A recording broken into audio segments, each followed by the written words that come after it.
Yep, 13 days ago, and a brand new poll finds 63% of Republicans trust Donald Trump more than House Speaker Paul Ryan. So what does that say about the direction of the party? Here to weigh in is RNC Chief Strategist and Communications Director Sean Spicer. Sean, when you look at that number, what do you see? I don't see a problem. I mean, Paul's not running for president. Donald Trump is. He's doing a great job as Speaker of the House. His Better Way agenda is ensuring that every House Republican can go back and talk about the contrast that they have with their Democratic opponent and what a House majority means for every American. So he will be a great partner to Donald Trump in the White House, along with Mitch McConnell in the Senate, and we'll be able to finally get some change in Washington. All right, let's talk a little bit about this. Over the weekend, the Democrats were out there saying, hey, we've got eye-popping numbers from early voting, and that's great for us. Right. Well, what they don't tell you is that they have to do well in early vote. Democrats historically have done very well in the early vote. Republicans do very well day of.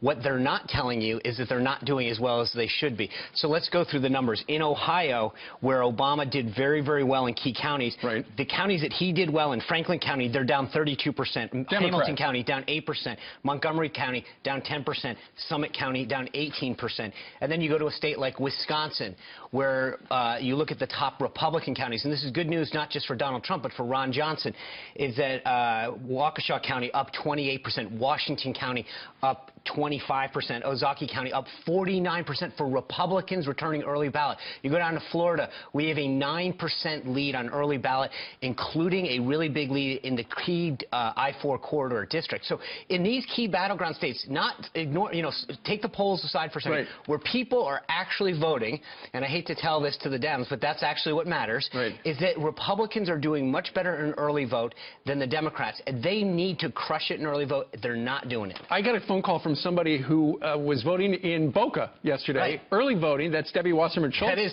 district, said there's a big line, everybody for Trump.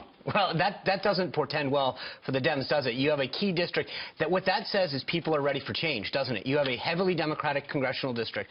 People are coming out to vote for Trump. What that means and what that says to me is that they've had enough with the Washington establishment. They're ready for real change. They're ready to say no more to Hillary Clinton. Sean, quick exit question. The establishment media saying it's over. Look, she's ahead.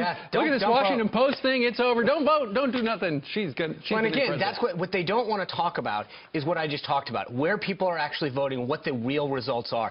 They want to talk about outlier polls or trends that exist. But when you actually look at who's voting and who's not voting, it's the Republicans that have the intensity and the excitement for a message of change. All right. Sean Spicer, who's hoping he's going to be very enthusiastic and intense. I need to go to Boca to check that out personally. All right. Talk to you in November. Absolutely. All right.